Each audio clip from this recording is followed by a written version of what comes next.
Amém? Paz do Senhor a todos os nossos ouvintes. Sentir a presença de Deus por meio da palavra do Senhor, né? Eu estava vindo ali na rua e eu estava pensando que a gente vai ficando velho e vai falando sozinho, né? Então uns falam mais alto, outros falam mais baixo. Eu estou procurando, abaixo não deixa eu falar alto, então a gente fala sozinho. Eu vinha falando para mim, pregando para mim, e eu vinha dizendo para mim assim, para ser crente não precisa ir na igreja. E aí eu respondi para mim, verdade, não precisa mesmo, mas para ter comunhão com Deus precisa, né? Eu falando comigo. Então, meus irmãos, para nós termos comunhão com o Senhor, nada melhor do que estar aqui, né? Amém? Glória a Deus. Mas a gente sabe também que tem muita gente impossibilitada de estar na igreja nesses dias. Então nós estamos levando através desta live a todas as pessoas que não podem estar numa igreja desta manhã cultuando a Deus.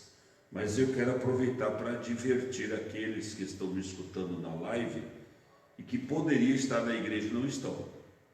Quero adverti-los, é uma advertência, porque a igreja é o melhor lugar.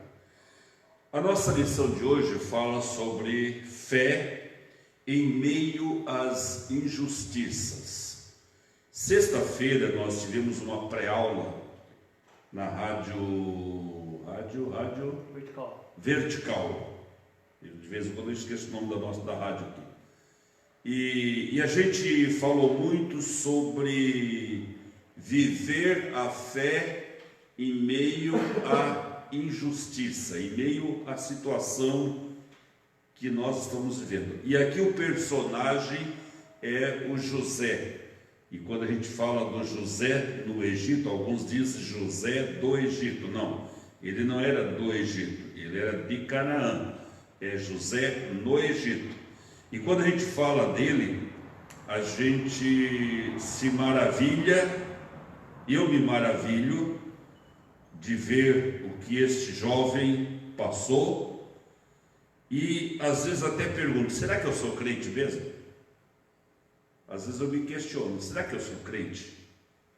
Porque quando olho para José, eu fico assim meio com vergonha da minha crença atual, das minhas poucas lutas e dificuldades, comparando as de José. E às vezes a gente reclama, eu reclamo às vezes com tanta pouca coisa, enquanto que José passou pelo que passou e foi fiel a Deus, né? Glória a Deus. Então o nosso título é José, fé em meio às injustiças. O texto áureo diz assim, e o Senhor estava com José e foi varão próspero. E a lição aqui está um pouco meia antiga, então. E o Senhor estava com José e foi varão próspero.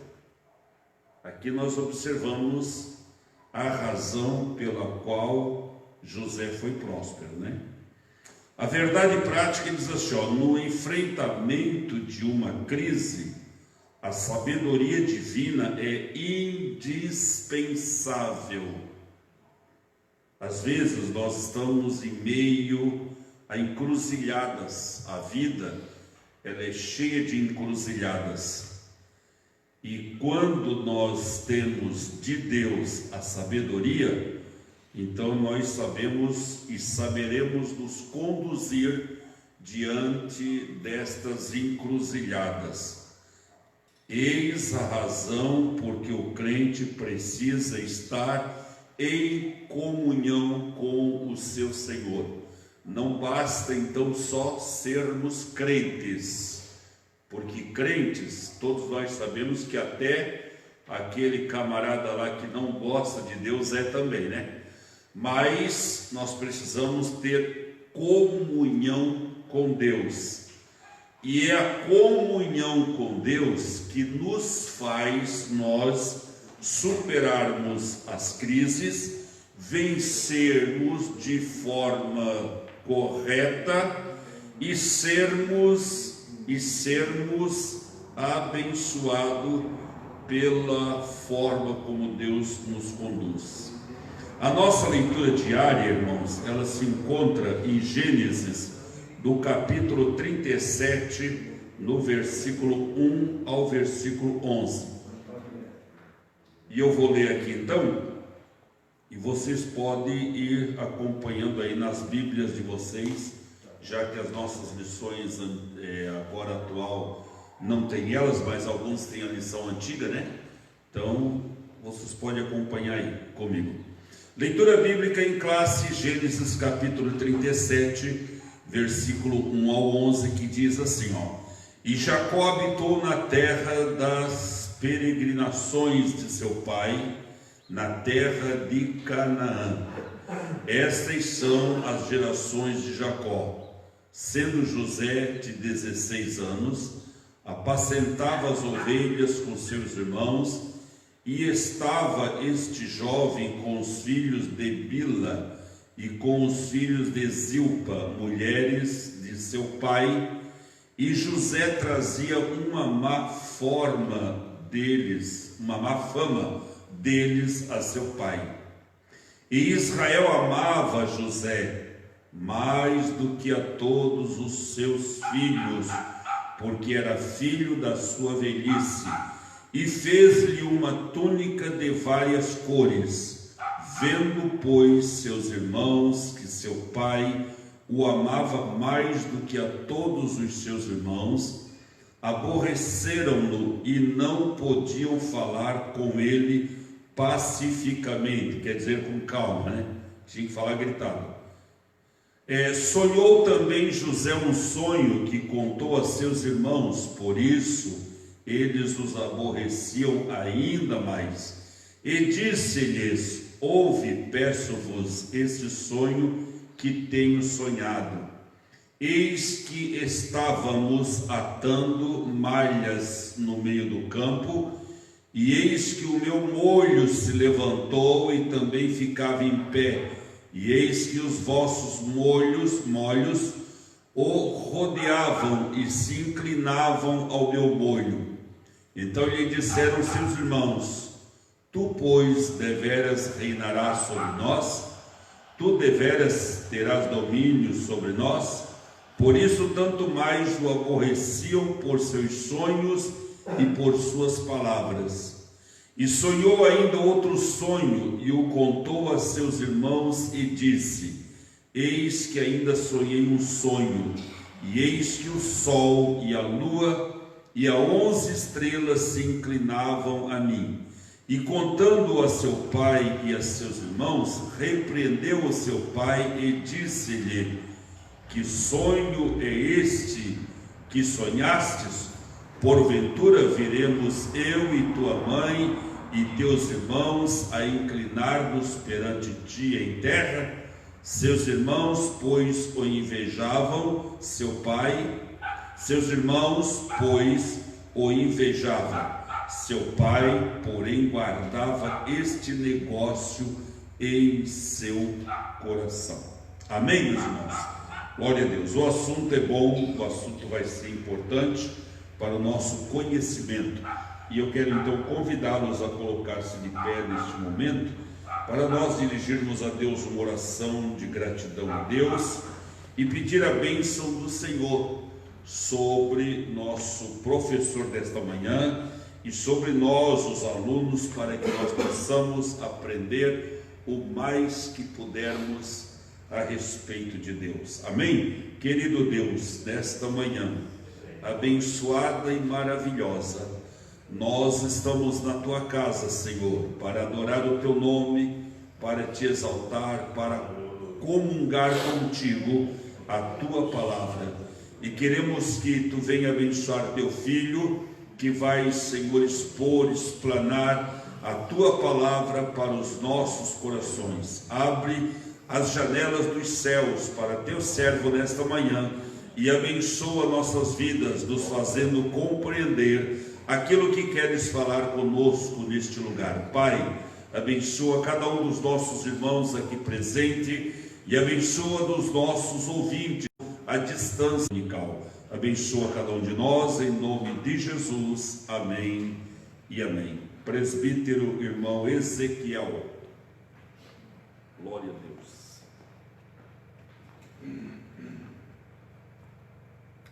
Meus irmãos, a paz do Senhor. Podeis tomar os vossos assentos. Paz do Senhor aos nossos internautas nesta manhã de domingo, um pouco fria para nós aqui na nossa região. Haja vista que tivemos muitas chuvas da semana, chuvas de granizo, ventos, tornados, tempestades e tudo mais, né? Mas louvamos a Deus porque o Senhor está no vento, o Senhor está na tempestade, está na chuva de granizo, o Senhor está no sol, está no frio, o Senhor está conosco nesta manhã. E por tudo nós devemos enaltecer e bendizer o nome dele. Agradecemos a Deus mais uma vez, por poder ter esta oportunidade em uma manhã de domingo, poder estar aqui juntamente com os irmãos, e vamos comentar um pouco sobre esta tão importante lição nesta manhã, falando sobre a vida de José. Até então nós vimos falando sobre Abraão, e agora mudou-se a figura, mudou-se o personagem, mas continuamos a falar ainda sobre o mesmo Deus de Abraão, o Deus de Isaac, também o Deus de José nesta manhã, e sobre as bênçãos que este Deus tão poderoso tem para as nossas vidas. E já podemos ouvir nesta manhã a leitura feita aqui pelo pastor Edson, e ele até enfatizou aqui sobre o textuário, O Senhor estava com José, e porque o Senhor estava com José, ele foi varão próspero. Então, é a presença de Deus, é Deus nas nossas vidas, que nos faz prosperar.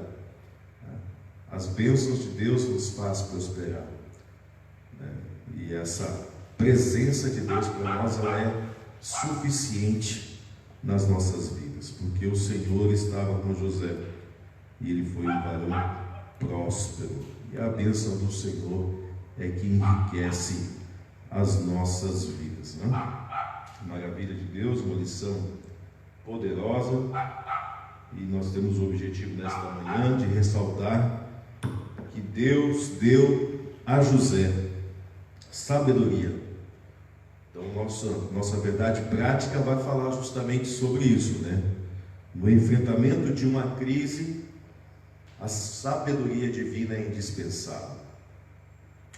Nós podemos ter todo o conhecimento humano que nos for proporcionado, podemos ter todo o entendimento que a nossa mente consiga absorver, mas a verdadeira sabedoria, ela provém de Deus. A verdadeira sabedoria é a divina, e a gente vê isso nos nossos dias, porque tem pessoas que não têm estudo nenhum, irmãos, mas tem uma sabedoria que só Deus para proporcionar isso para a pessoa. Ela consegue sair e entrar de vários assuntos, consegue entrar e sair de várias situações, mas porque ela tem uma sabedoria de Deus na vida dela. Deus a orienta, Deus mostra, Deus revela para ela, Deus faz com que ela entre na situação, saia da situação tranquila, por causa dessa sabedoria. Enquanto outros estão estudados, graduados, pós-graduados, PhD e tudo mais, não conseguem sair de um simples probleminha fácil. Se vê ali, entra num emaranhado e não consegue sair, porque lhe falta a sabedoria. Então, nós não somos contra e nem por isso vamos falar a respeito, mas estudar é bom, buscar o conhecimento é melhor ainda. É o que nós fazemos aqui todos os dias, todas as manhãs de domingo, quando nós estamos estudando, estamos buscando, estamos buscando entendimento, estamos estudando, estamos nos aperfeiçoando, mas nós devemos buscar a verdadeira sabedoria de Deus para as nossas vidas. Uma pessoa estudada com a sabedoria de Deus, irmãos, é uma arma poderosa nessa terra, tá? Porque ela vai saber entrar e resolver os assuntos e sair deles com a graça de Deus, e o nome de Deus vai ser exaltado na vida desta pessoa. Eu posso dizer que eu sempre tenho pedido e peço sempre a Deus para que me dê graça diante dos homens e sabedoria para poder entrar e sair da presença deles, né? Para que o nome do Senhor seja exaltado, tá? A gente está sempre trabalhando com várias pessoas e há momentos em que você precisa de sabedoria de Deus mesmo para poder conversar e mostrar os assuntos, entrar e sair, para poder resolver problemas, né, que às vezes parece que é insolúvel, mas quando a gente busca de Deus, Deus dá uma orientação certinha, a gente resolve tudo e glorifica o nome dele, porque ele é bom e ele é perfeito. Então José tinha esta graça de Deus na vida dele, ele tinha sabedoria, né? E isso é indispensável, e nós não podemos dispensar isso.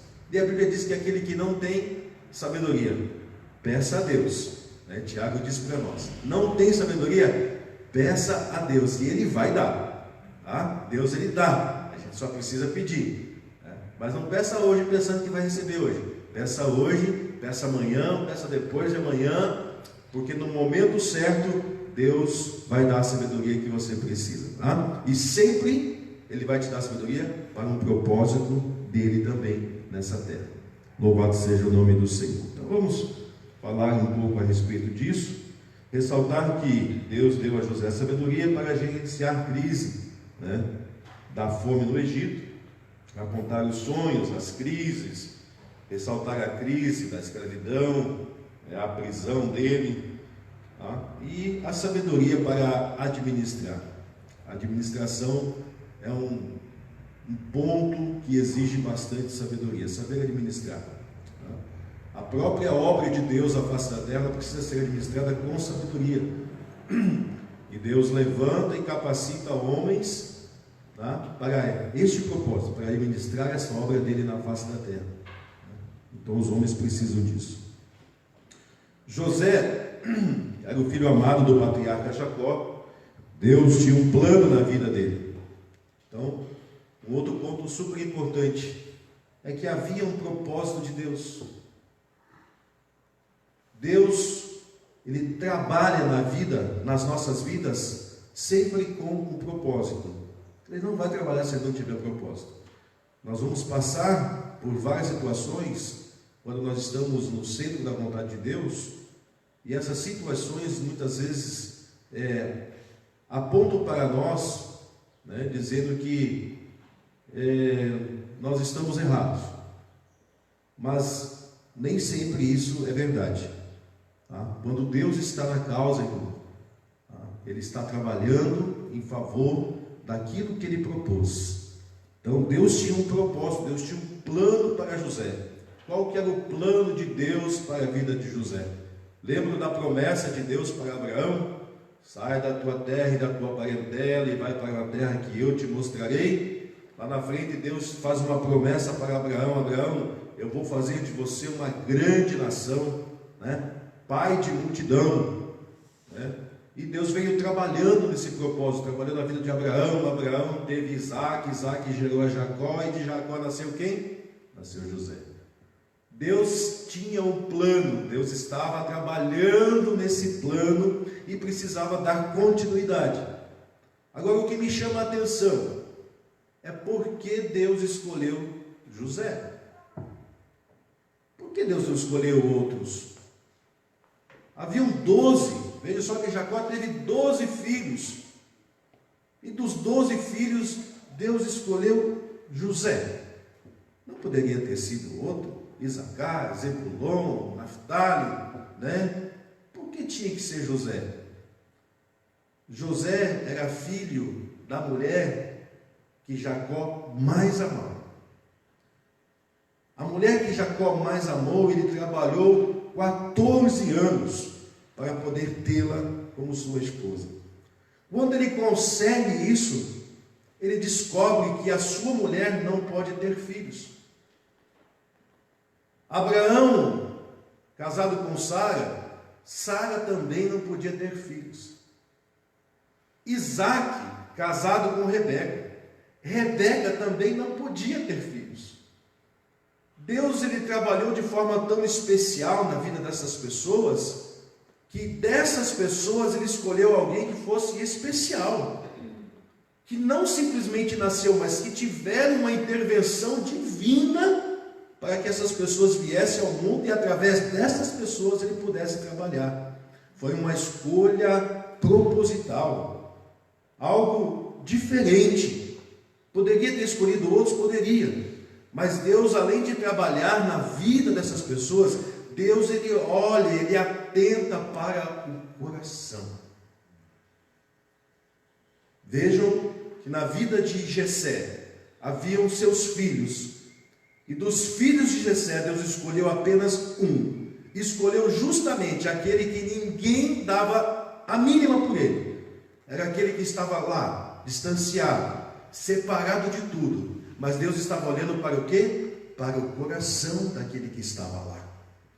Não é o fato de você estar distante, estar longe de tudo, de todos, que Deus não te vê. É lá que Deus está olhando para você. É lá que Deus está olhando para o seu coração. Ele está atentando para o que o seu coração está fazendo naquele momento. Às vezes a gente está numa multidão e o coração da gente está disperso. A gente não está voltado para aquilo que de fato é importante. Às vezes, quando nós estamos mais distantes, como diz o pastor agora de manhã, né? Quantos aqui não andam, pastor, por aí pregando para si mesmo sozinho, falando até em voz alta, né?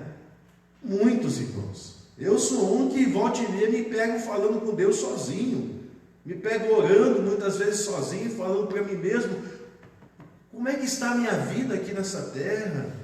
O que eu ando fazendo? Será que eu estou dentro do propósito de Deus?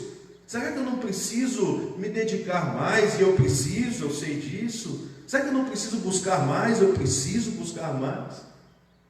E nós precisamos pregar para nós mesmos.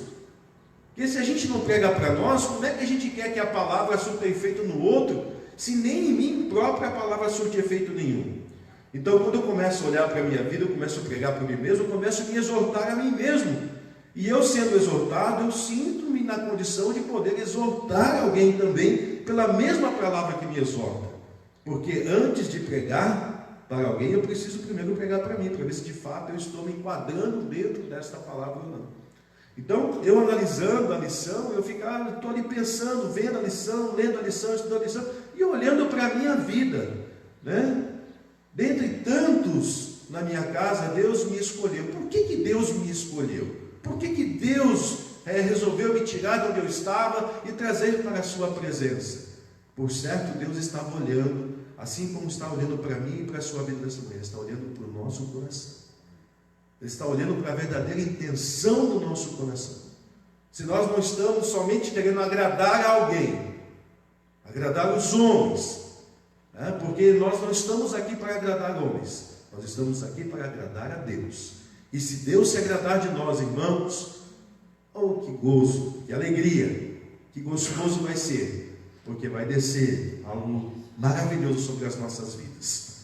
Amém? Então Deus tinha um plano na vida desse menino, né? Desse jovem José. E esse projeto lhe foi revelado pelo Senhor por intermédio de alguns sonhos, né? Então, para José, Deus deu 2 sonhos. Mas José era muito menino ainda. Ele não tinha todo o conhecimento, toda a sabedoria que precisaria. Por isso que ele contou o sonho, né? Agora assim, nem todo sonho é de Deus, tá? Nem todo sonho, nem tudo que a gente sonha tem revelação. Às vezes você está sonhando aí que está subindo num pé de árvore, e aí você está lá em cima e de repente cai, né? Mas aí você lembrou que você comeu aquela feijoada de noite, pastor, bem gordurosa, e aí foi dormir de barriga tão cheia, né, mãe Tamar? E que fez mal. E aí você sonhou que estava subindo no pé de árvore e não aguentou ficar lá em cima porque estava muito pesado, aí você caiu, tá? Então a gente tem que cuidar também com isso, tá? Então, nem todos os sonhos que nós sonhamos, existe revelação para eles. Porque nem todos os sonhos são de Deus. A nossa própria vida diária, os nossos afazeres domésticos, o nosso trabalho, a nossa fadiga, nos faz sonhar. Porque a nossa mente trabalha. Enquanto o nosso corpo está descansando, a nossa mente continua trabalhando. É por isso que a gente sonha. Tem gente que sonha e no outro dia nem lembrou que sonhou, mas sonhou. Durante a noite você teve sonhos. Isso já é comprovado cientificamente que você sonha enquanto você dorme. E tem sonhos que você não vai conseguir lembrar deles. Tem aquele sonho que você lembra por partes, alguma coisa, assim, eu acho que eu sonhei com isso, não lembro muito bem. Aí tem aquele sonho que você sonha que você consegue contar por detalhes aquele sonho que aconteceu. Agora, isso não quer dizer que para esse sonho existe uma revelação. Tá? Então tem gente que sonha com número. Sonhei com a placa do carro do pastor Edson, que eu nem sei o número. Vamos jogar no jogo do bicho, pastor. Vamos jogar na centena, na milhar, na dezena e vai dar. Ô fé, só porque sonhou com os números. Sonha com meia dúzia de números, vamos jogar na Mega Sena, porque é de Deus esse negócio. Então não é. Tá? Os sonhos de Deus, quando vem de Deus, Deus dá o sonho, ele também é capaz de dar a interpretação. Tá? Então vamos tomar cuidado com isso. Então José ele teve 2 sonhos. E é interessante assim, você sonhou, irmão. Se for um sonho de Deus, guarde contigo. Não espalha não.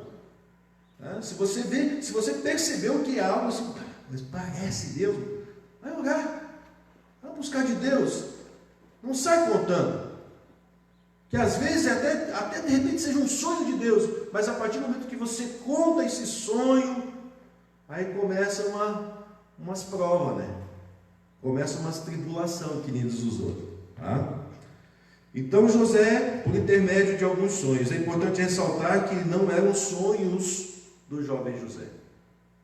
Tá? Eram os sonhos de Deus para a vida de José. Era diferente. José não estava sonhando ser governador. José não estava sonhando ter os seus irmãos prostrados diante dele. José não estava sonhando ter os seus pais prostrados diante dele. Não. Deus estava tendo uns sonhos para José. Dizendo, José, eu vou fazer de você tal pessoa. José, eu vou fazer de você rei, vou fazer de você um administrador. Era Deus sonhando isso para José. É diferente de quando eu sonho. Qual é o sonho de Deus para a minha vida? Aí a gente tem que perguntar para Deus. A gente tem que buscar de Deus. Então, mas José partilhou aquilo que era para ele com seus irmãos e para seu pai no momento errado. Não era o momento. Os irmãos de José eram invejosos e não aceitaram os seus sonhos. Com certeza eles perceberam que Deus iria colocar José em uma posição de destaque na família. José tinha promessas de Deus para a sua vida, mas isso não o livrou das crises. As crises não endureceram o coração de José, nem o afastaram de Deus. Elas contribuíram para moldar o caráter do jovem e prepará-lo para o palácio de Faraó. A nossa introdução diz assim: a história de José é uma das mais belas registradas na história das Escrituras Sagradas. É uma história que mostra o amor de um pai e a rejeição e a inveja dos irmãos e a beleza dos sonhos de um jovem. Vejam, tá? Mostra o amor de um pai, né? O pai José amava demais esse menino. E por amar demais este menino, né, os seus irmãos começaram a ter ciúmes, pastor. Começaram a ter ciúmes dele. E a gente costuma dizer, né, que as mães amam os filhos todos iguais. O mesmo amor. Pode ter 10 filhos, é o mesmo amor. Será que isso é verdade? Será que isso de fato se confirma? Tem sempre aquele que a mãe escolhe, que é aquele que faz tudo. A mãe pede, ele não pensa 2 vezes. Antes da mãe pedir, ele já leu o pensamento da mãe, que a mãe estava querendo tal coisa. Este a mãe vai gostar mais. Ela pode ser no momento certo, na hora certa, né? Ela pode ter 10, ela pode amar os 10, mas entre os 10 tem sempre um. Às vezes pode ter mais de um. E quando é 2? E aí eu lembro que lá em casa só eu e minha irmã, mamãe já está com o Senhor, mas eu e minha mãe sempre fomos muito apegados. E era ver a minha mãe olhar para mim e dizer que era filho, não tinha como tirar. Olhava a cara de um, era a cara do outro. A minha irmã é ciumenta. Ela dizia, não, porque a mãe ama mais ele do que eu. A mãe dá mais carinho para ele do que para mim. A mãe faz mais para ele do que para mim. É normal isso. E não é porque a mãe não amava ela, mas é porque eu sempre fui aquele que estava sempre mais perto, mais junto, né? Quando ela casou, ela saiu de casa. Eu casei e fiquei em casa com a mãe. Ficamos mais próximos ainda. Então eu sempre tive mais cuidado. Não é que ela não cuidava, mas eu sempre tive mais cuidado. E isso nos aproximava mais. Eu tinha os meus problemas, eu corria para a mãe, contava para a mãe. Então a mãe dizia, não, a mãe ama vocês dois. Mas ela dizia assim, não, mas a mãe só faz para ele. A mãe gosta mais dele. Entre os meus tios eram 11. Tinha um entre eles, em que a avó separava, essa comida aqui é dele. Ninguém podia comer. Todo mundo comia milho, ele tinha que comer arroz. Então, existe isso. E por causa disso, né, os irmãos de José acabaram ficando enciumados. E aí, meus irmãos, quando acontece isso, a coisa complica. Tá? Então vamos lá. São 13 lições, são 13 capítulos, né, na Bíblia Sagrada, que vão falar então sobre a história de José. E nessa lição nós vamos estudar sobre as crises enfrentadas por José e a sua atitude diante de cada uma delas. Veremos que José nos deixou preciosas lições. As adversidades na vida de José contribuíram para que a promessa feita a Abraão se cumprisse fielmente. Lembra lá? Então Deus fez uma promessa para Abraão, tá? E José veio ainda dar continuidade a essa grande promessa feita ao pai Abraão. Então, o Senhor ele estava com José. Quando José estava sonhando, quando José foi vendido, quando José foi caluniado, quando José foi para a prisão, quando José saiu e assumiu a posição de honra no Egito, Deus estava com Abraão. Então a primeira lição para nós aqui nesta manhã é: não importe o que acontecer, nós não podemos perder a presença de Deus. Deus tem que sempre estar conosco, indiferentemente de qualquer situação, seja na adversidade, seja na bonança, seja no vento, seja na chuva, seja no fogo, seja no gelo. Nós não podemos perder a presença de Deus, porque a partir do momento que nós perdermos a presença de Deus, nós perdemos tudo, porque o que há mais importante para nós nas nossas vidas nesta terra é a presença de Deus. Então, assim como Deus foi com José, meus irmãos, Ele também será conosco, se nós continuarmos a tratarmos dessa presença em nossas vidas de forma que ela seja extremamente importante, de suma importância para as nossas vidas. Não importa o que aconteça, não vamos deixar a presença de Deus sair das nossas vidas. Amém? 2 sonhos e muitas crises.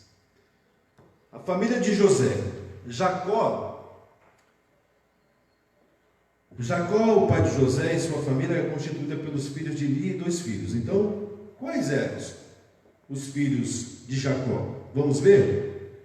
Filhos de Leia: Rubem, Simeão, Levi, Judá, Isacar, Zebulon e Dilã. Dos filhos de Bila: Dan e Naphtali. Filhos de Zilpa: Gade e Azer. Filhos de Raquel: José e Benjamim. Então vejam, existe um ponto aqui importante dentro desta lição, que é o fato de Jacó ter 4 mulheres. E o nosso Deus, ele não é um Deus que aprova a poligamia. Nesse caso específico, houve uma tolerância de Deus para o caso específico de Jacó. A lei dizia que se uma mulher estéril não pudesse ter filhos, o marido poderia tomar a empregada. E aí acontecia esses fatos. Tá? A gente vai ver isso na vida do próprio Abraão. Antes de Sara dar à luz, que ela era estéril, ela propôs para que ele tomasse a serva Agar e aí gerasse filhos com ela. Naquele momento houve uma tolerância de Deus. Deus permitiu que aquilo acontecesse, ainda que ele não aprovasse e não aprove, porque Deus, quando fez o homem e fez a mulher, ele fez um homem para uma mulher. Ele não fez várias mulheres para um homem, nem vários homens para uma mulher. Então ele fez um Adão para uma Eva e uma Eva para um Adão. O nosso Deus é o Deus da monogamia. Ele não permite, ele permitiu lá, tá? Hoje ele não permite mais. E a gente vê que isso acontece muito. As próprias leis, né, hoje elas restringem. O Brasil, por exemplo, a lei não permite a poligamia. Então, se um homem se casar, porque hoje não se casa, é complicado isso também, mas se casar no papel com 2 mulheres, a lei não permite. Eles têm que se divorciar de uma e depois casar com a outra. Tá? E vice-versa também. Tá? Então, não é permitido. A lei brasileira já não permite. E, mundialmente falando, existem vários países e também há aqueles ainda que toleram. Há ainda aqueles países em que um homem pode ter várias mulheres, desde que ele consiga sustentar essas mulheres que estão com ele, de igual forma. Tá? Não pode ser uma mais ou uma menos, ele tem que sustentar igual. Se ele não puder sustentar, ele tem que abrir mão, certo? Então, nesse momento específico da história, Deus ele tolerou isso. Ele permitiu que isso acontecesse. Tá?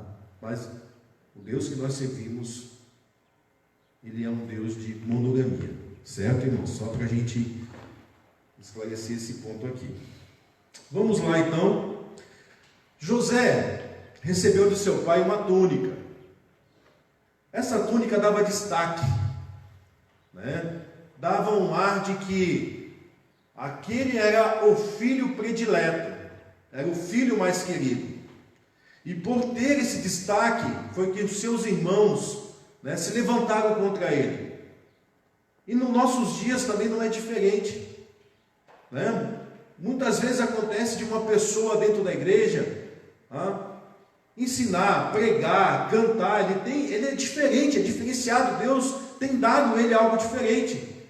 E o que acontece muitas vezes dentro da nossa casa é que brota um negócio chamado ciúmes e brota um outro negócio chamado inveja.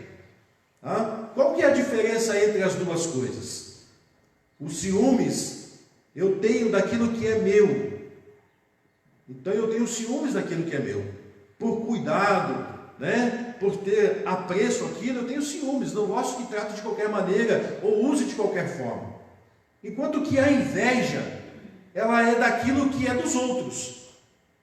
Às vezes, a gente olha para uma pessoa e vê que essa pessoa ela tem um certo destaque, e a gente diz assim: pai, eu gostaria de ser igual àquela pessoa. Eu gostaria de ter aquilo que aquela pessoa tem. Tá? Então, não, meus irmãos. A gente não pode pensar desta maneira. Tá? Cada um tem algo diferente, em especial. Nós é que precisamos descobrir aquilo que nós temos que ainda não foi descoberto. Então existem muitos dons dentro da igreja, tá? Em que as pessoas ainda não descobriram, não despertaram o dom que há dentro delas, enquanto a Bíblia vai nos dizer que nós devemos despertar o dom que há dentro de nós.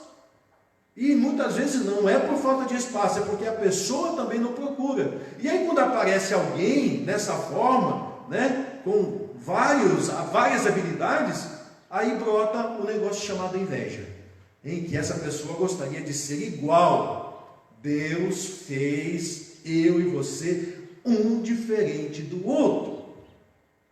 Tá? Nós temos, as nossas digitais não são iguais, os nossos olhos não são iguais, a nossa voz não é igual e os nossos cabelos também não são iguais. São coisas distintas. Nós podemos ter mão, pé, braço, né? Fígado, rim, coração, o resto tudo igual. Está tudo aqui dentro. Mas essas 4 coisas Deus deu diferente para cada um de nós. Então não tem como confundir. Teste de DNA é feito pelo cabelo. Por que é feito pelo cabelo? Porque é diferente. Se pegar o cabelo do Moitamar e o meu, a gente vai ver que é diferente do nosso DNA, por mais que seja cabelo. Se pegar a digital do pastor Edson e a minha digital, vai ver que é diferente. A minha voz é mais bonita do que a dele, né? Mas ele canta muito bem. A minha voz não é igual a dele, o André Luiz é afinado, né? Uma voz grave, pesada. E os meus olhos? Por mais que sejam coloridos diferentes, a íris do olho também é diferente um do outro. Então nos atentemos para isso. Deus, Ele fez-nos a imagem e semelhança dele, porém nós somos diferentes aqui embaixo. E cada um de nós tem algo específico de Deus para nós. Não adianta eu querer o dom que o pastor Edson tem, que Deus deu para ele. Tá? Então a inveja no nosso meio às vezes causa, e dentro das famílias também, causa isso, causa uma estranheza, causa os ciúmes, a inveja, e em cima disso vem um monte de outras coisas. E quando nós olhamos para o livro de Gálatas, no capítulo 5, a partir do versículo 19, a gente vai ver que a inveja é um dos frutos da carne. É pura carne isso, não tem nada de espírito. A gente tem que cuidar. Você pode ter ciúmes? Pode, mas cuide para que o seu ciúme não seja um ciúme doentio. Inveja nem daquilo que é bom, né? Tem gente que diz que a gente pode invejar o que é bom, né? Não, mesmo que seja bom, não inveja aquilo que é dos outros, porque é dos outros. Busque para si aquilo que é para ser seu. Nesse momento aqui, os irmãos se viram então nesse momento de que eles estavam agora sendo trocados, porque o pai deu algo que destacava José entre eles, deu-lhe uma túnica, já era o suficiente. Então, se aparecer alguém por aqui, irmão, que cante melhor, que pregue melhor, que ensine melhor, que dê testemunho, glorifique e exalte o nome do Senhor, tá? Porque Deus está levantando outras pessoas também. Não vamos ter a inveja desse irmão ou dessa irmã. Vamos orar para que Deus continue a usando, a abençoando, né? Para que Ele faça a diferença na terra e o nome do Senhor seja glorificado. E vamos nós buscarmos para nós aquilo que Deus tem reservado para nós. Por causa desta inveja, né? Então os irmãos de José agora resolveram tramar algo contra a vida dele. Não vamos deixar que isso fique dessa maneira, não. Vamos acabar com esse menino sonhador aí, né? Em que o pai agora colocou ele como destaque entre nós. Não, ele é o menor, é o mais moço, deveria ser o mais velho. Não, vamos acabar com isso, né? Então, as invejas do irmão de José, o que fez com que os irmãos de José fossem tomados pela inveja e o ódio. Veja que não era só inveja, agora eu passei a ter ódio. E quando há ódio, irmão, isso quer dizer que o meu coração ele se inflamou, ele se encheu de ira. E aí não tem proveniência de Deus. Aí nós já começamos a dar lado para o inimigo trabalhando nas nossas vidas. Já era o inimigo trabalhando na vida dos irmãos de José para fazerem o mal para ele. Por isso que eu digo, a gente tem que ter muito cuidado, porque essa inveja, ela pode nos fazer a querer fazer mal para outra pessoa, para tentarmos ter a mesma coisa. E no nosso mundo secular não é diferente, tá? Acontece muito lá fora. As pessoas, por causa da inveja, fazem coisas horrendas, né? Matam, roubam, estupram. e outras coisas mais para obter aquilo que o outro tem. Não aquilo que ele pode ter, mas aquilo que o outro tem. O irmão André Luiz chegou com uma moto aí, pá, uma bis nova, zerada. Já eu quero para mim. Eu não penso assim, eu quero adquirir uma moto, pode ser até igual, mas eu quero adquirir a minha. Não, eu quero a dele. E porque eu quero a dele, eu vou fazer de tudo para conseguir. Por que tinha que ser justamente a dele? Se na loja tem outra para vender. Então a inveja. É uma inveja doentia também isso. E tem muito disso aí fora. Tá? Existem duas razões principais. A primeira está no fato de José denunciar. E aí é um outro problema, porque ele não consentia com os irmãos no fato de eles fazerem coisas erradas e deixarem por isso mesmo. Eles vão lá, ele ia lá e contava para o pai: olha, o Dan, o Naftali fizeram isso, isso, isso e isso. Tá? Uma lição para nós aqui é que, enquanto cristãos, a gente não compactua com o pecado, certo? A gente não compactua com a mentira, né? É para a gente não compactuar. A gente não compactua com o pecado, não é para a gente compactuar. Mas quando a gente não compactua, a gente não pode ficar sabendo do pecado e também não fazer nada, não falar nada. Tá? Vamos supor uma situação dentro da nossa igreja em que a gente descobre que existe um casal que está em fornicação. E a gente sabendo disso, sabendo que isto é pecado, tá? A gente deveria recorrer a quem há de direito de fazer o julgamento, ou de pelo menos conversar com esta pessoa. E a gente vai, teoricamente, tá? Procurar o pastor. Pastor, eu fiquei sabendo desse casal, assim, assim, assado e tal, né? A atitude do pastor é ir até esse casal e conversar com eles. Mas o que vai acontecer é que a gente não vai fazer isso. A gente vai deixar o casal do jeito que está até que eles sintam o desejo de confessar os seus pecados. Mas a gente deixou de fazer algo do qual a gente não compactua.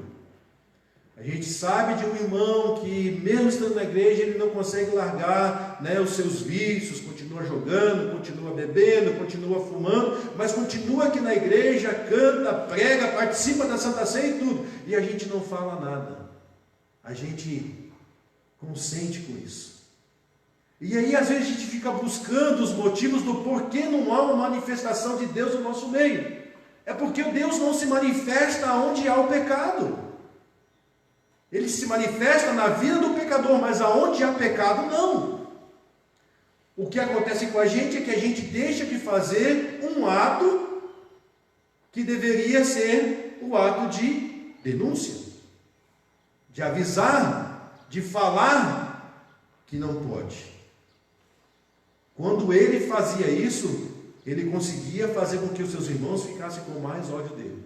E é por isso que muitas vezes a gente não faz. Porque a gente vai deixar o irmão lá com raiva. O irmão vai ficar com ódio de mim. O irmão não vai mais olhar para mim. E a gente pensa que essa pessoa também pode deixar a igreja. Ela vai sair da igreja se acontecer essa situação. Mas se ela for crente em Cristo Jesus, irmãos, ela vai reconhecer que está errado e vai se arrepender e vai pedir perdão. E vai se consertar. Tá? Mas a gente não faz. E aí a Bíblia diz que aquele que sabe fazer o bem e não pratica, está cometendo o pecado. E é um pecado que nós cometemos quase que diariamente. E às vezes passa até desapercebido, que é o pecado de omissão. Então ele ia lá e denunciava os seus irmãos, ele falava, né, para o seu pai essa situação. E porque ele falava isso, os seus irmãos ficaram com mais raiva dele ainda. Então, o primeiro fato está aqui. Ele denunciava. Tá? A segunda é os irmãos. E aí eles começaram a dizer que não, isso não era possível. Isso não era permitido que acontecesse. Aonde se viu o pai, a mãe e os irmãos agora se prostrando diante dele. Mas ele, por não ter o entendimento necessário, foi que ele contou esse sonho. Tá certo? Então, em seus dois sonhos, ele aparecia numa posição de honra. Tá? Então, quando há uma pessoa em posição de honra, que é colocada em posição de honra, irmãos, a gente tem que cuidar para que esse ódio não entre no nosso coração. É importante ressaltar que, embora a família Jacó estivesse enfrentando a crise do favoritismo, então aqui veja o favoritismo entrando agora, tá? Do ódio, da inveja e da falsidade, ela era parte dos desígnios de Deus para a formação de um grande povo. Deus não pensa como nós, e não julga segundo os critérios humanos, né? Sua justiça, tá? E seus desígnios são perfeitos, embora nós sejamos injustos e imperfeitos. Amém? Só para nós fecharmos aqui esse ponto aqui, tá? Da falsidade. A gente não pode ser falso, a gente tem que ser verdadeiro. E é complicado isso, tá? Porque a gente vive num mundo de muitas falsidades.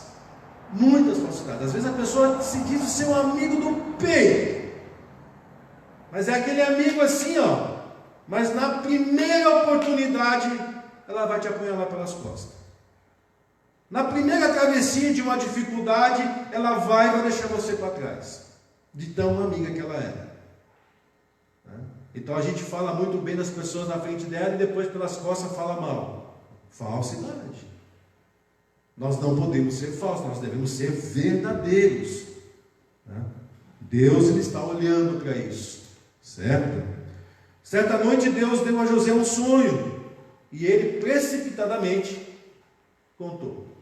Não sejamos precipitados, tá? Nem sempre podemos partilhar todos os nossos sonhos. Quantas vezes a gente nem sonha, às vezes a gente faz planos, a gente tem projetos e a gente não consegue ficar quieto, a gente quer passar isso para diante, a gente vai lá e acaba espalhando isso, esse sonho, esse projeto, esses planos, e aí a gente acaba sendo frustrados, né, porque várias coisas vão se atravessar no meio, tudo isso porque a gente falou o que não é para ter falado no momento errado. Para tudo existe um momento certo, tá?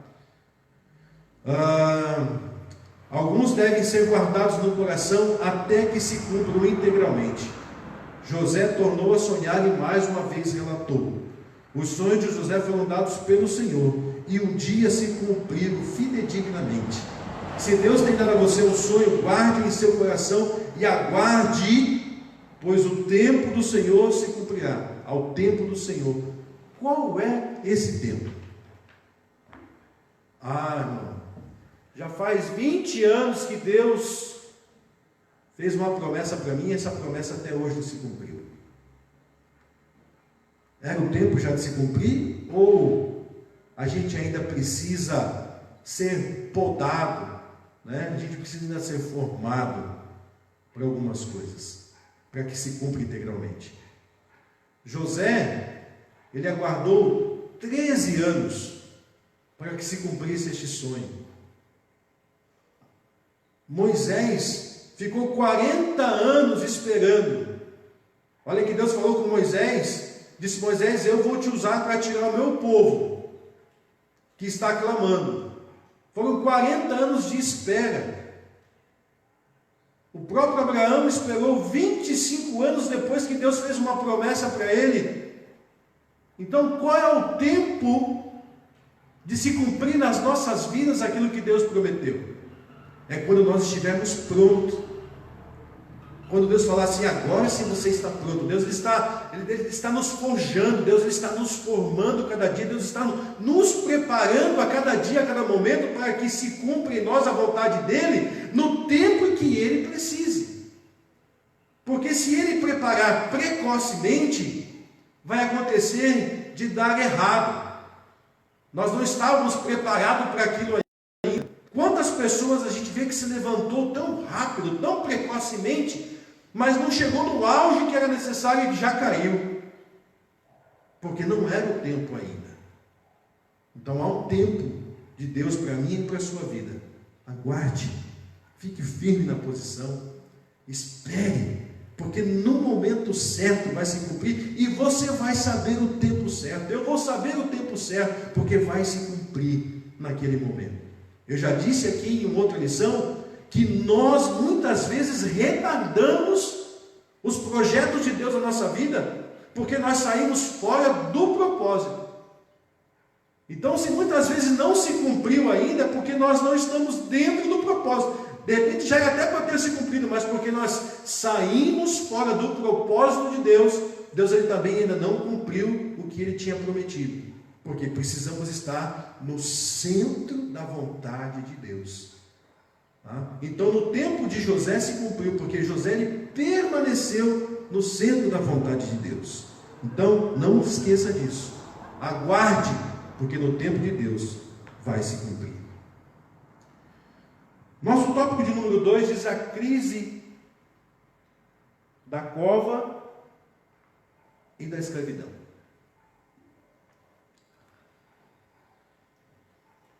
Deus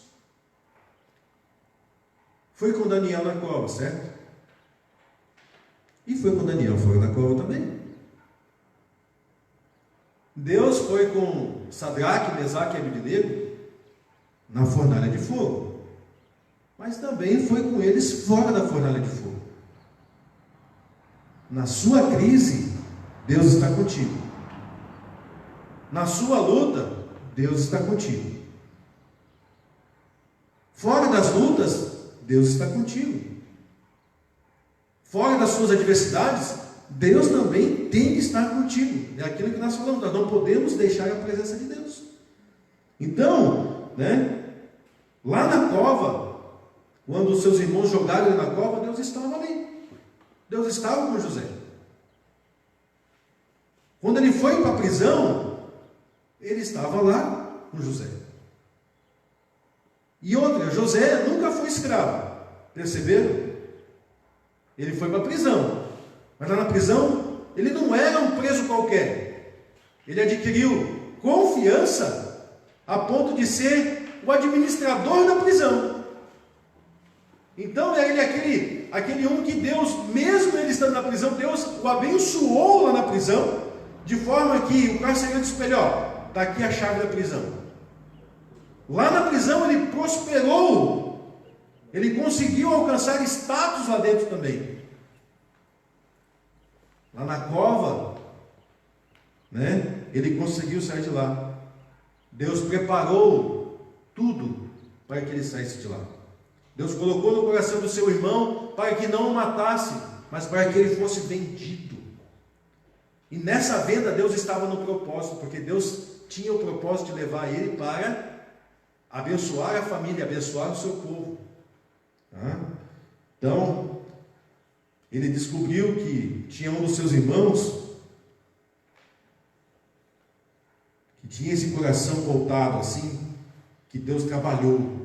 O plano era matar José e depois dizer ao pai que um animal selvagem o havia matado. Os irmãos de José tinham uma mente perversa, maligna, eles eram maus.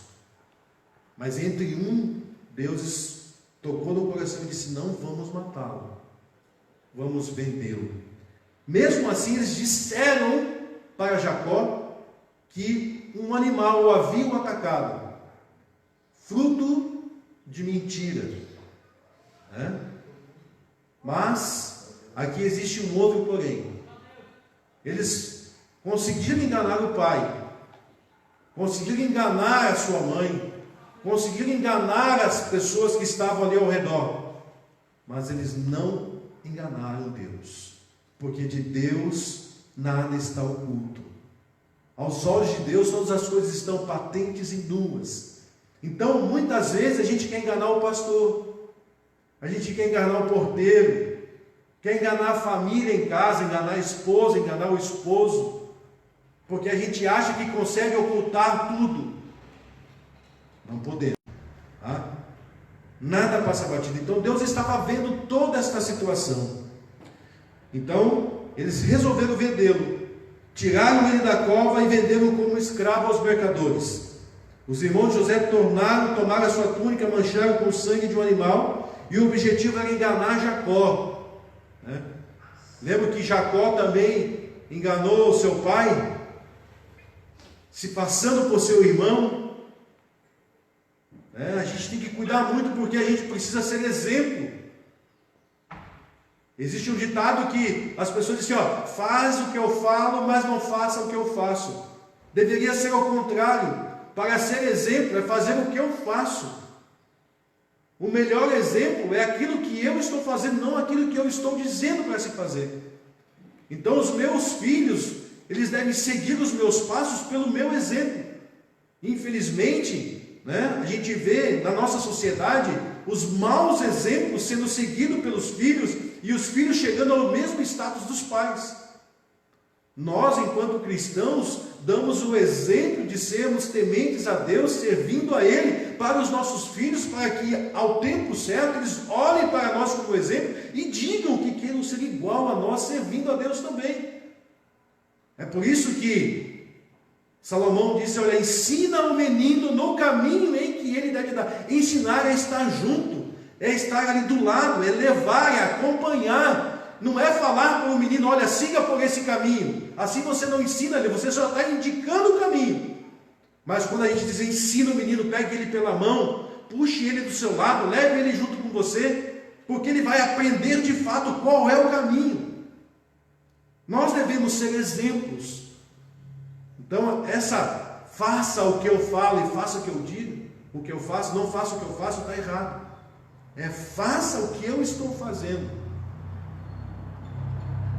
E as pessoas precisam ver essa diferença em nós, a ponto de querer fazer aquilo que nós estamos fazendo aqui nesta manhã, aprendendo da palavra de Deus. Amém? Então o objetivo era enganar Jacó, e eles fizeram o seu pai chorar, sofrer muito. O ciúme e a inveja sempre produzem tristeza e dor na família, pode ter certeza. A mulher enciumada do marido já começa a dar atrito. O marido com inveja também começa a dar atrito. Os ciúmes causam atritos, as invejas causam atritos, e há separações em famílias. Elas se estraçalham, e aí não resta outra coisa senão chorar e sofrer. E o mais difícil é consertar isso tudo, porque às vezes fica tamanhas brechas que fica impossível consertar. Então José agora foi comprado pelos mercadores e levado ao Egito. Chegando ali, os mercadores o venderam a Potifar, um dos oficiais de Faraó. No entanto, Deus estava com José. Essa expressão está desde o começo da nossa aula conosco. E o Senhor estava com José. Estava com José na cova aí também no Egito. Então, veja só que o Senhor estava com José aonde? No Egito. Sim. Lá no Egito Deus estava com ele. Não é porque ele estava no Egito que agora ele podia simplesmente se desfazer de Deus. E Deus não ia se desfazer dele também, a menos que ele não quisesse.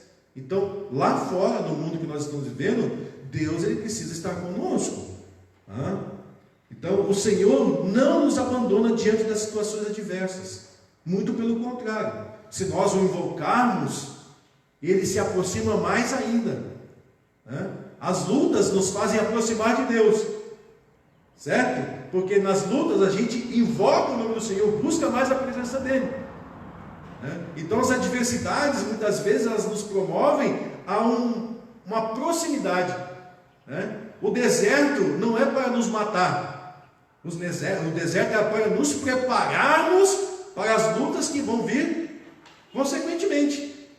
Porque lá no deserto a gente vai se fortalecer buscando a Deus. Na cova também, na prova e na tribulação também. Cada momento dessa nossa vida é uma forma de nós construirmos a nossa caminhada mais firmes aqui ainda. Então o Senhor não nos abandona diante das situações diversas. José alcançou graça e favor aos olhos de Potifar. Por que ele alcançou isso? Porque ele tinha Deus na vida.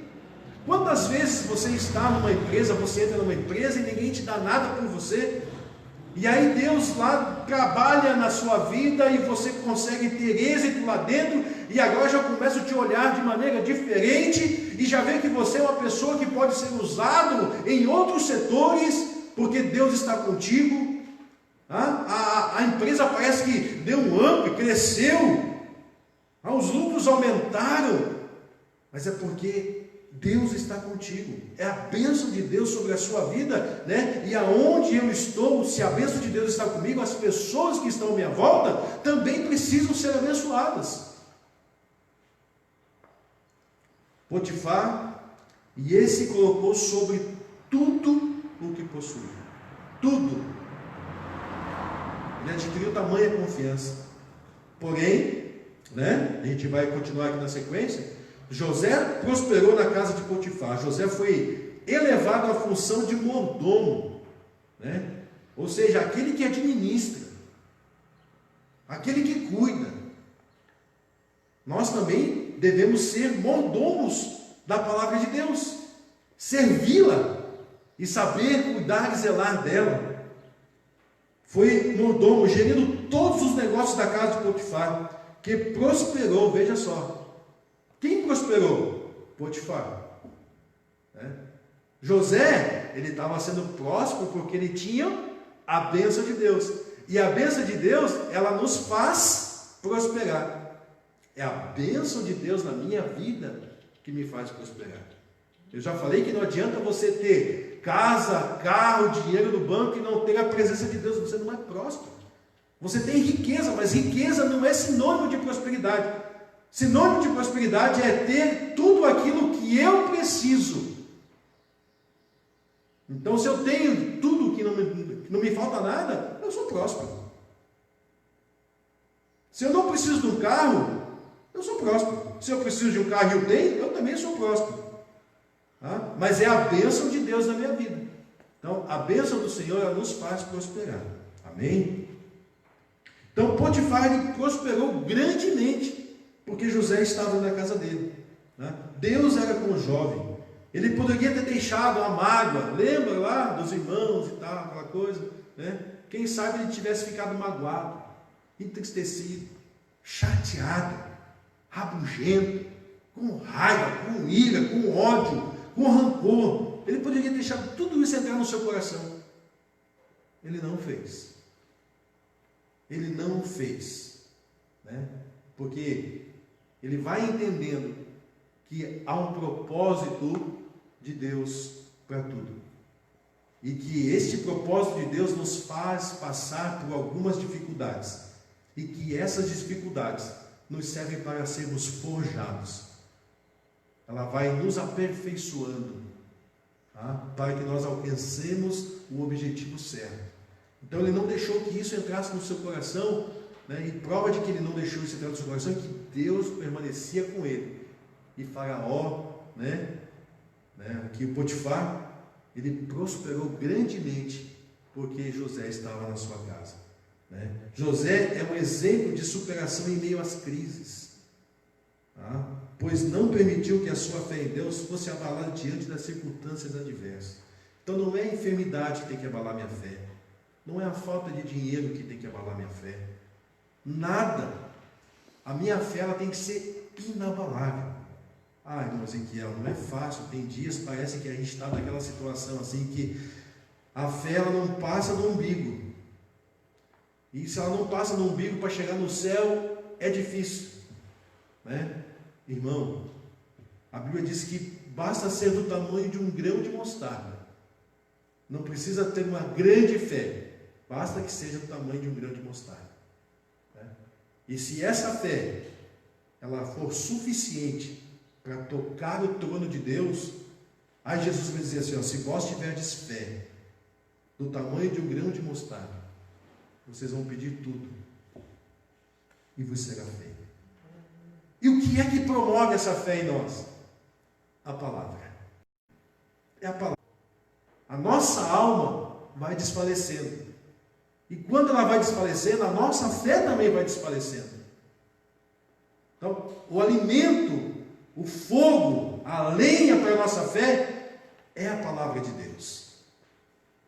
Sendo alimentado por essa palavra, e aí nós ouvimos, né, nosso pastor, ele fala nas suas transmissões, e ele falou em uma dessas transmissões dele, né, que a fé, ela vem pelo ouvir. E ouvir o que, irmãos? A novela das 7? A novela das 8? O Jornal Nacional? O Fantástico? Não é isso que vai aumentar a minha fé. A minha fé, ela vem por ouvir e ouvir a palavra de Deus. Tá? Somente esta palavra é quem pode suscitar a minha fé. E Jesus vai dizendo: se vós estiverdes em mim e as minhas palavras estiverdes em vós, agora você tem a fé. Vós pedireis tudo e vos será feito. Olha que coisa tremenda. Se nós tivermos esta fé inabalável, irmão, pode acabar o mundo hoje. A nossa fé está baseada na palavra de Deus em Cristo Jesus e na certeza de que, havendo tocado a trombeta, nós vamos sair daqui e pronto, acabou. O nosso objetivo é esse. Então, seja de manhã, de tarde ou de noite, no levantar, no andar, a nossa fé, ela tem que estar conosco. A fé de que nós vamos continuar seguindo esse Jesus que nós um dia aceitamos Ele, né, entregamos nossa vida para Ele. Vamos aqui tentar fechar a nossa lição. Deus estava com José, mas a crise mais uma vez o alcançava. Por quê? Porque agora ele sofre uma investida da mulher de Potifar. Ela se agradou tanto desse moço que ela agora queria se desposar com ele, ela queria ir para a cama com ele, e ela investiu duramente nisso. Então aqui uma lição sobre a prostituição. A Bíblia diz que nós devemos fugir da prostituição. Fugir. Porque olha, você tem a oportunidade, as investidas vão vir. O inimigo, ele está a todo momento, a todo instante, tentando nos derrubar. Ele vai nos atacar sempre, mas ele não pode conseguir nos atingir. Ele pode até tentar armar os laços, mas ele não pode nos pegar nos laços, né? Ele está como um leão bramando ao nosso redor, procurando nos tragar, mas ele não sabe que o leão da tribo de Judá está conosco, e se nós fecharmos as portas, ele não vai conseguir. É esse o nosso cuidado: fugir da prostituição, resistir ao diabo e ele fugirá de vós. É isso que nós devemos fazer. Foge da aparência do mal. Nós temos que fugir. Não tem nada vergonhoso nisso, né? Não é porque eu sou homem que eu tenho que pegar toda mulher que se atira em cima de mim, não. Isso não vai me fazer bem, eu não quero, não é para mim. José, ele se resguardou até nisso. Ele fez o que fez Daniel, assentou no seu coração não se contaminar com aquilo que estava sendo lhe oferecido de bandeja. Ele teve toda a oportunidade do mundo de se deitar com a mulher de Faraó. Mas o temor do Senhor, que era o princípio da sabedoria de José, o impedia de se contaminar, porque ele sabia que a partir do momento que ele se deixasse levar por isso, ele perderia o mais importante na sua vida, que era a presença de Deus. E como eu disse, nós não podemos perder essa presença nas nossas vidas. Então ele fugiu, e quando ele fugiu, mesmo assim ainda a mulher de Potifar conseguiu convencer o seu marido de que ele, veja só, que ela caluniou ele, tentou agarrá-la, tentou seduzi-la. E o que o Potifar fez? Mesmo vendo tudo o que tinha acontecido com ele prosperou grandemente por causa de José. Mesmo assim, ele acreditou na sua esposa, não tirou nem satisfação com José, já mandou direto José para a prisão. Não te quero aqui mais. Mas Deus também o abençoou lá, na prisão. Até lá na prisão, Deus foi com José. E porque Deus era com ele, ele conseguiu a confiança, né, do carcereiro ali. E ele agora passou a dominar também ali a cadeia, a prisão, os presos, tudo que ele fazia. E a Bíblia diz que houve prosperidade também lá, porque os presos agora eram tudo bem comandados, faziam tudo certinho, né? O carcereiro não tinha preocupações nenhuma, porque sabia que estava tudo em boas mãos. Olha que coisa rica quando as pessoas descobrem que podem deixar qualquer coisa na sua mão e que a coisa vai andar bem, ela vai fluir, vai crescer, vai prosperar. Então não importa a dificuldade. O importante é que Deus esteja conosco. Tá? Vamos encerrando aqui, meus irmãos. Então José está na prisão, tá? Ali ele prospera, tá? Lá ele interpreta 2 sonhos de 2 pessoas que trabalharam com o faraó. Ele diz para um: olha, você vai voltar daqui a 3 dias a servir faraó como era antes. E para o outro ele disse: olha, daqui a 3 dias você vai morrer.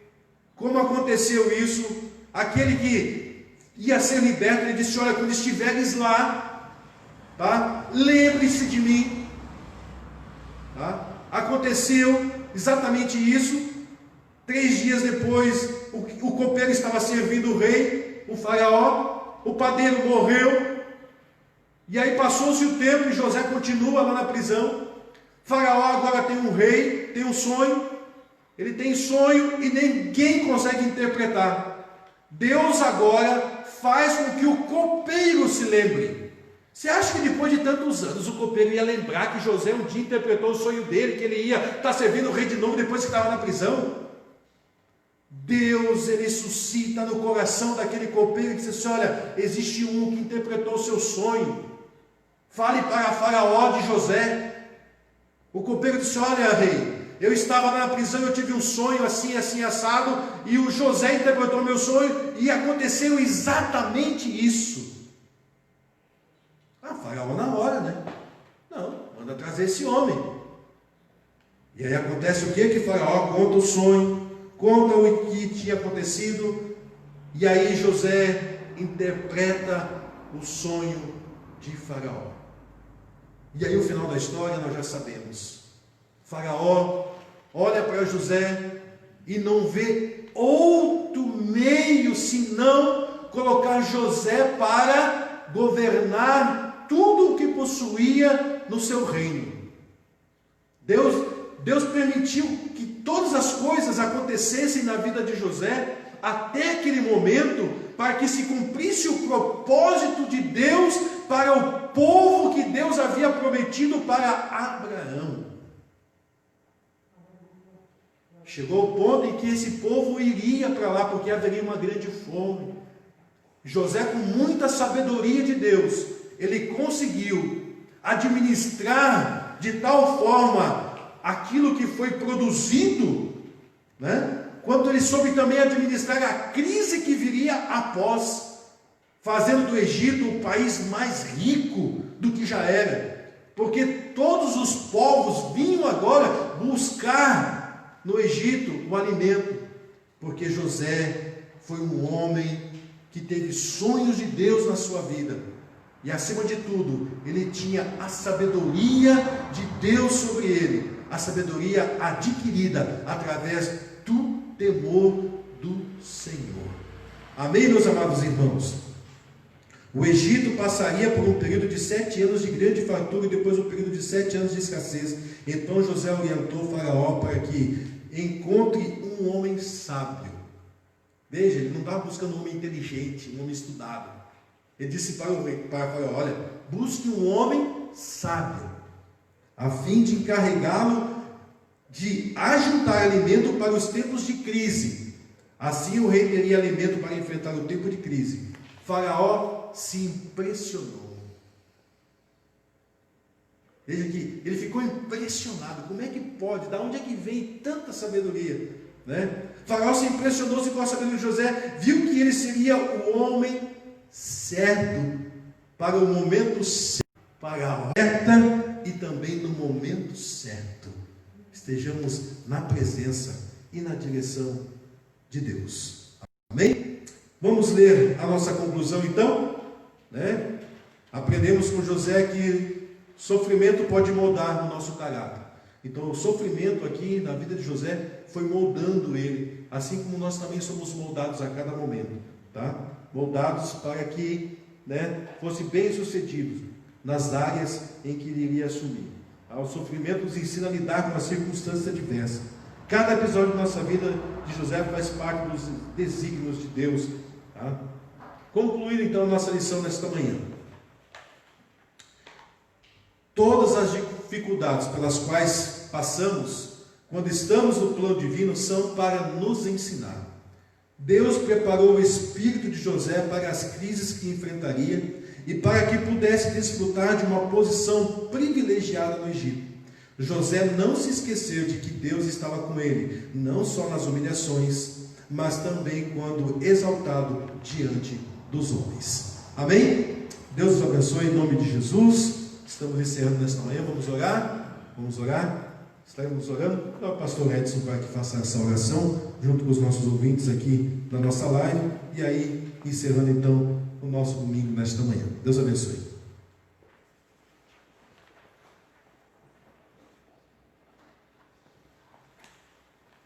Glória a Deus. Amém, meus irmãos? Vamos nos colocar de pé. Vamos orar ao Senhor, pedir a bênção de Deus, para que nós possa aprender aqui com José a superar as crises, não perdendo a graça e nem a fé. Amém? Porque estas circunstâncias são as que formam, as que aumentam a nossa fé. Vocês sabem que diz que a pessoa, quando ela é bem judiada, vou usar essa expressão, durante a adolescência, a juventude, quando ela amadurece, ela fica um maduro forte, né? É por isso que nós, que somos uma geração que já estamos quase se indo, a gente tinha uma consciência mais... Porque a nossa infância, a nossa juventude, a nossa adolescência foi triste, né? Foi doída, foi suada, foi trabalhada. A gente nunca ganhou nada, era tudo na base do trabalho. Para não dizer que eu ganhei alguma coisa do meu pai, eu ganhei um lápis, olha só, um lápis, com aquela borracha que empurrava no lápis, e um caderno de 40 folhas. E dali para frente eu tive que me virar. Então, nós vimos aqui que José passou por uma situação que mudou toda a personalidade de José. José era aquele garotinho mimado, filhinho querido, o melhor de todos, né? Quando alguém comprava lá um pirulitinho era só para o José, quando comprava um brinquedinho, José ganhava um brinquedinho melhor. Sabe aquele filho mimadinho? José não ia dar nada na vida se continuou com o pai. Mas aí Deus fez aquele revertério todo e fez de José aquilo que ele quis. Amém? Pai, nós queremos te agradecer e louvar o teu nome, Senhor. Porque se aqui nós chegamos, foi tu que fizeste este caminho. Foi tu que nos conduziste, e nós chegamos aqui, Senhor, com luta, com dificuldade, lutas e dificuldade estas, que tu colocasse em nossos caminhos, para que nós pudéssemos chegar aqui maduro, e com a nossa fé firmada, para enfrentar até o fim. Pai, por isso tudo queremos te agradecer, e pedir a tua bênção na continuação de nossas vidas, em nome de Jesus, amém e amém. Queremos agradecer a todos os irmãos da live. Passo agora para o irmão Vânio. O Vânio pode chegar aqui. Irmãos da live, que Deus abençoe, que Deus prospere suas vidas e que Deus dê vitória nas lutas. E queremos cumprimentar também o nosso pastor presidente, que está ligado conosco. Ele está se recuperando, né? E está assistindo conosco a nossa live. Que Deus abençoe em nome de Jesus.